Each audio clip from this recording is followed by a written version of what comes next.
for your sins. You'll pay with your life. This arc starts off with Kurapika sent a location by the name of Gotham City to meet with this sketchy looking dealer, and by judging from her appearance, I don't know, she kind of looked like she'd play something on you if you don't leave a tip. You can't be making business with these types of people. The first time these two met was way back when Kurapika needed help with something, but the dealer refused because he couldn't see the Nen monster right in front of him. You see, I'm trying to tell y'all, bro. So he went on his extensive training arc with Master Jiraiya to acquire some type of Nen. So, going back to their little talk, Kurapika requests for a day job that'll be located in Yorknew City.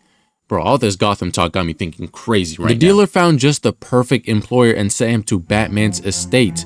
As soon as he stepped foot on the property, he was met by Alfred with a mean Hitler stash. I mean, that shit gotta itch, bro. Holy. He quickly escorted him to the waiting room full of some devious looking assassins. Except her. How you got the Bugs Bunnies and have your hairline start the back of your head? God damn, like, just pick a struggle, bro. Right when they all get seated, Alfred turns on the recording of a Temu Bruce Wayne basically explaining that he doesn't care if you have a hunter's license or not. He just wants to know if they have the necessary requirements to become a bodyguard at Yorknew City. So he gives them all the same exact preliminary test. Long story short, they have to pick out of a multitude of items to secure and bring back to the estate before the Yorknew City auction, which is dated to be exactly in 1 month. Now, while Kurapika was browsing through many items, nothing really caught his eyes until he stumbled upon the eyes of the Kurta clan. Get it? Caught his eye because he's seen the eyes. You know what I'm saying? You get with it? The amount of rage that was fueled up from his inside just by looking at those eyes, you could tell he wanted to take it out on Harry Vest next to him, bro. And it didn't help that Temu Bruce gave him another task, and that was in order to leave, you'd have to defeat an army of ninjas that just spawn out of nowhere. Not gonna lie, I ain't never seen a ninja using a Glock as his choice of weaponry. I don't know, it just don't look right for some reason. They start blicking with no hesitation, resulting in them having to get behind cover. Cover also being Alfred. God damn, not my nigga Alf. Kurapika being on the front line, continuously catching these bullets with nothing but his chain. Now, I understand this is anime and all, but like, come on, bro. The shells are literally lodged in between the gaps, but then again, we got Giraffe's dual-wielding swords, so this ain't that crazy, to be honest. The masked ninjas immediately started pressing Kurapika, and he is weaving every single bit of their attacks. Creating some space, he tries to dial in the situation to see what's really going on, and after some time, he figured out that it was actually curly sideburns that was behind the entire operation. So, you might be thinking to yourself, is Alfred really dead? Like, I just gotta check up on my boy real quick. After a couple of days of tracking down the previous items, they finally each come back with something to show for it. Pink Bun with the skull of a unicorn, Harry Vest with a mummy's right arm, George Jefferson with a rare lizard's organ, and finally, Kurapika with a ponytail that came from an actress named Sarah. Why he went for the sorry item, I don't know, bro. Just go with it. Oh yeah, and by the way, Temu Bruce isn't actually the boss. He's just the head bodyguard. The boss was later revealed to be this isekai looking twerp. I don't know. I was kind of expecting them to look like they were straight out of the Baki underworld or something. After a cool while, they eventually get to the Yorknew City hotel without a single scratch on them, but in the same city is an ongoing meeting from the Phantom Troupe, the second best group of villains in anime. Come on, bro. We know who's holding that #1 spot. Don't play. But I will say though, this group is definitely full of some absolute thugs, like literal criminals, bro. Seeing that everyone from the troupe has attended the meeting, he orders for an operation to steal every single piece of item from the Yorknew City auction. This is some wild shit, I ain't gonna lie. And it don't stop there. No. He also calls for a kill on sight. Anyone that dares to get in their way will have to meet with God in the next minute. And these niggas can't even hold back their excitement from what they just heard. I mean, these people are actual meth heads, bro. Okay, so look, switching over to the hotel, Temu Bruce assigns the bodyguards locations for the future auction. Evalinkov, Tochino, and Baze will be going in as bidders. Basho and Linson will be covering the rear entrance. Finally, Kurapika and Melody will be taking the front entrance. Now that everyone is in their assigned spots, everything should play out just as planned. Going back inside the building, everyone gets seated so that the bidding could start, and what do you know? these thugs come out from the curtains to start things off. Not gonna lie, I just realized that his earlobes are the size of an arm. Like, did no one have any type of suspicion, bro? Everyone thinking this was just gonna be another casual auction. Wide earlobes pops off the suppressor to his finger pistols and starts blasting at the entire crowd. I mean, everyone in they mama is getting hit up with these Nen bullets right now. Curly Sideburns conjures up the bright idea to use these inflatable balloons as cover while they are getting hit with bullets. They just be hiring anyone nowadays, huh? As he was telling the others to evacuate, he gets popped in the head mid-sentence. These niggas is vicious, boy. Oh my god. Right when another troop member walks in, the camera pans over to all the lifeless bodies laid out in a tub full of pure blood. Shizuku uses her Sucky Sucky 5000 to inhale every bit of the remains, but for some reason, there was still a body that had a sign of consciousness. He got up talking about some, "You're all dead when the community hears about this. You'll be begging for mercy." You just had to speak. Why? I don't understand. Oh yeah, he also got inhaled too. They end up leaving on a hot air balloon and calls up Crollo to inform them that they left empty-handed, not a single piece of merchandise in their hands right now. They think the ones who were responsible for this disappearance of items were the Shadow Beasts. They're kind of like the Phantom Troupe, but handpicked from the Mafia leaders themselves. A good comparison is kind of like the Akatsuki to the Sound 4, like it's actually not even close. The filler guards shoot down the air balloon from the sky to confront them, only if they knew what they were about to get themselves into. Uvo goes down to press him, and coming from the group of guards is this mushy brain individual. Before this continues, I just want to say that we should all be giving this man our respects, because the amount of bravery you need in your heart to approach this 7'6" gorilla built nigga with nothing but a pistol. Bro, this is like that one dude on the front line against Madara. These boys need like some type of raise or something. While upping the stick on him, he tells Uvo that he has a lot of guts facing them alone, and no exaggeration, this dude just starts smiling from ear to ear like a crack addict. The guard lets one rip and Uvo is still standing in the same exact spot he just got shot. With the bullet stuck in between his teeth, there is no way a string of dookie ain't escape his booty hole after just witnessing that, bro. There's no way. Loading up his arm cannon, he slaps the neck muscle out of him.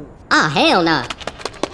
I ain't gonna lie, I have no words for what just happened, bro. Then he palms his head like a basketball and squishes it like a wet rag. Bro, if I'm in the crowd and I just see my partner get dead like that, do not ask for no type of backup. I am gone before you could even turn around, bro. Don't do those. He starts ripping through their entire squadron without breaking a single sweat. This shit gave me flashbacks to the horrors of the 4th Great Ninja War. I mean, just straight hands being thrown. After seeing all the unalive bodies laying on the floor, the camera pans over to a henchman on high ground laying on his stomach with a Car 98 in hand. Now, I don't know if he just got there or not, but using his scope, I'm pretty sure he could have seen all his fellow co-workers just get manhandled in under 5 minutes. Again, I would have been packed up my belongings. I don't get paid enough to be fighting mythical creatures, bro. Also watching from afar is Kurapika and the gang trying to strategize on how they could defeat the Phantom Troupe when randomly something was crawling up behind them, and when it popped its head, all you see is a lump of doo-doo, and he wasn't alone. All coming out at once is what I thought to be some filler villains, but in reality, these are actually the Shadow Beasts. You kinda see the resemblance now, huh? They head down there to try and press Uvo, but let's just say it didn't really work out in their favor.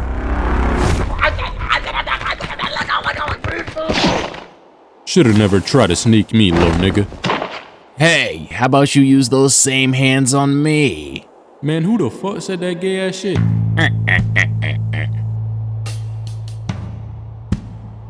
I'm sorry to inform you, but I don't swing that way, so I'm gonna need you to keep it pushing. Ah, shit. Here we go again.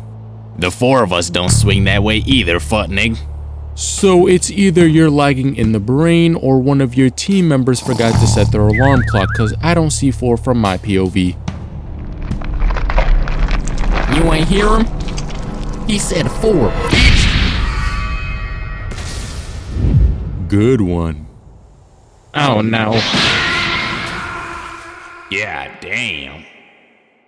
After hitting him with that mean ass haymaker, he goes in to grab his wrist to try and suck him down the hole he just made. But with the hand that's still above ground, he charges up his nen to become this bright red color and just smashes the ground into literal pieces. Yeah, Dookie ain't surviving this one. Bro had no chance. The other members tried to get back for Dookie, and as soon as Uvo threw that first punch, Krillin cushioned it with his hair, giving an alley-oop to Spiky Hairman. Uvo tries to get Krillin to unhand him, but literally nothing is working. Uvo just accepts his fate and tries to use him as an extension of his hand, but Krillin counters that too. And then Spiky Hairman takes another bite of his skin with his crack-infested teeth, and why I say crack is because these bites have a certain amount of poison in them to where the opposition can't feel anything from the neck down. Killua's brother then comes out of nowhere to plant these leeches into his body, bro. What are these freaky ass moves they got going on? He got his tongue damn near on his neck, brother. Ugh. As he was giving a rundown on how his powers work, Uvo takes a big chunk of his face off with nothing but his teeth, and then proceeds to start chewing it like he just ate some Wendy's nuggets or something. What is happening right now? Uvo explains to them that even if he is paralyzed from the neck down, they'd still lose to the fact of how strong he is. I think you understand the Sound 4 comparison by now. To take out the third Shadow Beast, he reaches so far into his stomach to summon what I thought was the biggest piece of loogie man has ever seen, but was actually just a piece of skull from Killua's brother, and just pierces it through Spiky Hairman's hand and frontal lobe. Someone gotta hand Krillin a new diaper, cause his shit gotta be full from what he just seen, bro. To get rid of the final Shadow Beast, he releases a Mega Sonic Boom radioactive scream attack that ruptures his eardrums, leaving him unrevivable. Kurapika, seeing that the Shadow Beasts were treated like some absolute filler, he decided to take matters into his own hands. His co-workers were acting like some haters, trying to basically convince him that he had no chance of beating him, but Kurapika wasn't trying to hear none of it. The amount of rage that was leaking from his body was instantly transmitted to the individuals around him. He wanted to carry out this mission for some time now, and that time has finally come. With Uvo still being paralyzed from the neck down, Kurapika takes advantage of this by wrapping his chains around him and yanking him from wherever he was. But before he could get far, one of the troop members placed kind of like a needle tracking device to locate where they would take him. During the high-speed chase, some random fellow with a orange button up landed on the hood of the car and tried to trap them using his special Nen ability, where anything trapped in his little cloth blanket thing turns into a handheld Ziploc baggie. The troop quickly realized that there's a pretty good chance he was the one that took all the merchandise from the auction and relocated it, and by relocate I mean he just placed it in his pocket. As they were cracking down on the suspects, his friends decided to join and assist him. These little fellas on your screen are the remaining members of the Shadow Beast. Now, I ain't gonna give a detailed analysis on this fight because this shit was already disrespectful off the rip. Like, you know how bad you have to get whooped to have your toes curl in such a position, bro? They got this brother's feet pointed towards north and south. Like, I don't know which way he's facing right now. Skipping a little bit of the filler, we see Uvo in custody getting ready for questioning by Kurapika and the gang. But if you think you're gonna get any answers from this mega muscular being, you don't lost your damn mind, bro. You see, I tell people all the time, you put me in for questioning, all it takes is a number 2 from Chick-fil-A with a sweet tea light ice, and I will get to singing, boy, coughing up where they live and all that with absolutely no shame. After a while, Kurapika went on a little side mission to this abandoned little amusement park to meet with Hisoka. I don't know. They were basically talking about how they have the same motives, because truth be told, Hisoka doesn't actually care for the Phantom Troupe. He just wants to get his hands on Chrollo. Or hands in Chrollo. I don't really know what he wants from the guy. I'ma just be honest. They ended the conversation and decided to work together to have each of their schemes resulting in a higher chance of success. So going back to the building where Uvo is being held hostage, I forgot to tell y'all that Kurapika and his group decided to turn Uvo into the community to have them deal with him. Timu Bruce gets notified that a group of individuals are here to apprehend the suspect. He lets them in, and without any wasted time, they blow his back out using nothing but his bare hands. The troop helps Uvo bust out from all the metal shackles chaining him down, and the first thing he wanted to do was assassinate the chain user, and he was not gonna leave till he did so. After doing a little bit of background research, he found out that he was indeed a bodyguard for the Nostrad family. So he decided to track every list of check-ins under the name Nostrad and found the pinpoint location of where Kurapika would be staying at. Not too long after, Uvo goes inside the complex, opens the door, and finds his victim waiting in the lobby, just staring into his soul without an ounce of fear in his eyes. The first words from Uvo were, "Where do you want to die?" and has him set the location of the fighting stage. Yeah, go ahead and get your food of choice, cause the main event about to begin, bro. Like any competitor would, he lets out a quick one before the fight starts, cause he knows if this goes on for too long, ain't no timeouts during the game. That brother getting snuck crazy. They both confront each other with a little friendly banter when randomly Kurapika asks just a simple question: "What goes through your head when killing an innocent being?" And Uvo replied with, nothing really, it's just fun, to be honest. Yeah, you just know Kurapika was tweaking in the inside of his brain, bro. Uvo starts the fight off with your typical ground smash, and as a response, Kurapika starts swinging his chain around trying to catch Uvo lacking, but nothing is connecting. Uvo realizes that these are not your ordinary chains. This weapon is infused with an unreal amount of nen that he decides to change up his game plan mid-game and starts to fight up close and personal. Tech sprinting right at him, he connects with a punch so insane that he thought he would have broke some type of bone in his body. And I'm here to say that was not the case. The smoke clears and you could visibly see that he is still full HP. Max shield too, it's like he ain't even lay a finger on him. Uvo being exceedingly confused at what he's witnessing, he increases his power level to a whopping 50%. I don't know what bro was thinking, to be honest. He rushes in full force just for him to miss a stationary object. Then the object appears behind him to deliver the most devious backshot I've ever seen in anime. Look at him, bro. He has never felt such contact in his life. They got this brother looking like he taking the meanest dookie of all time. Veins popping out and all that. While Kurapika acquires some swag points with this beautiful looking moonshot, he hits a spinning leg kick that has Uvo tumbling through the entire stage. And then with no break time in between comes in Kurapika from the top ropes, landing in the same exact spot that had his veins bulging through his forehead. If he actually makes it out alive, he gonna have to pay whatever chiropractor he goes to double, because these back shots are actually crazy, bro. And during halftime, Kurapika's talking his shit, right? But we gotta highlight one thing he said, because this is what really makes a fight go to the next gear. He simply says, "You are wasting my time."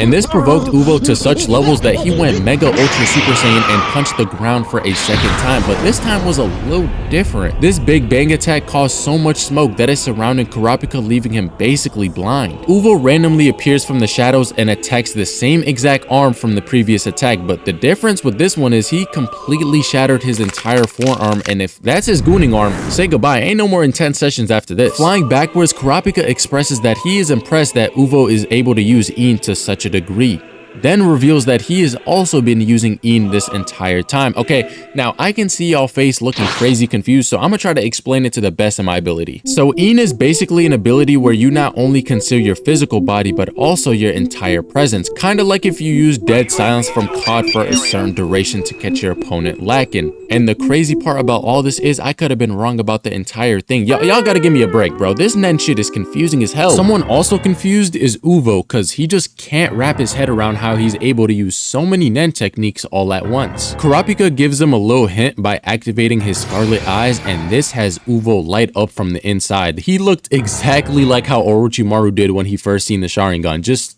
straight terrorism in his eyes. This got Uvo so horny to the point where he was trying to force himself out of the chains to begin round 2, but it's too late for that, my boy. This shit was over from the very beginning. And that's not even the worst part. That move had bro breathing hard as hell, damn near got a Gatorade symbol next to his name. Someone hand him an inhaler or something. In addition to all that, Kurapika shows him that he could restore his health back to normal using his healing jutsu. So even if he did keep attacking, he'd just regenerate almost instantly. He blabbers on for a few minutes longer about how his powers work, but on the other side is Uvo still trying to get out of these chains. Bro, someone tell this brain-delayed gorilla that the fight is over. Why? I don't know why he's still trying. Kurapika feels a little disrespected, so to make him listen, he hits him with a mean hook to the gut, causing him to spit out straight blood. Kurapika then requests one thing from Uvo, and that is to cough up everything he knows from the Phantom Troupe, but Uvo respects the street code so much he didn't give up a single thing, and this response ended up giving him a taste of his own medicine. Kurapika asked one more time, but he is still standing on business, resulting in Kurapika having to rely on extreme measures. I mean, he is brutally torturing this man in the middle of nowhere. He then pierces his heart, giving him one final chance to spill any bit of information regarding his team full of thugs, and if he doesn't, the chain will immediately crush his heart. So he tells him, "Tell me everything you know about the Phantom Troupe." Then Uvo responds with, "I abide by the street code, Futnik." And this action followed up with a one-way ticket to meet with God.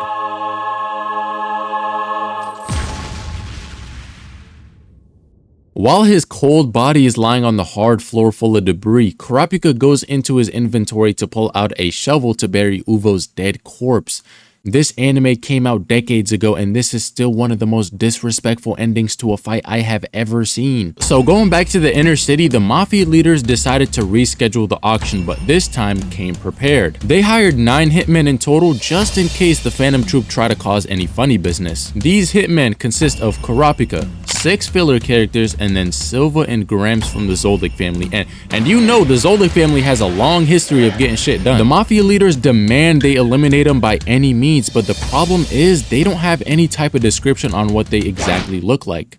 I ain't gonna lie, I'm getting pissed if Stretchy Earlobes gets past the front gate. Bro, someone arrest this man. That same night, Mr. Nostrad gets an alarming phone call about his daughter getting past the auction entrance, accompanied by this mysterious looking man they've never seen before. This mysterious man being the Phantom Troupe leader, Krollo. They both come out of the elevator after having a little talk, and with no hesitation at all, Krollo karate chops her in the neck so fast that not a single person in the area noticed. But someone who did notice was one of the 9 hitmen sitting in the control room. He plays the footage back frame by frame and realizes that this thug was inside the building the entire time just roaming. He tries to locate his whereabouts and finds his comrade, Hitman number 3, deceased with a pen lodged in his skull. And that's not even the disrespectful part. They don't even show this guy fighting. He just gets off screen and appears on a wall displayed like a mural. Bro, this man thinks his name is Pablo Picasso. Krollo then sends a message to all Phantom Troupe members, and that is to wreak havoc.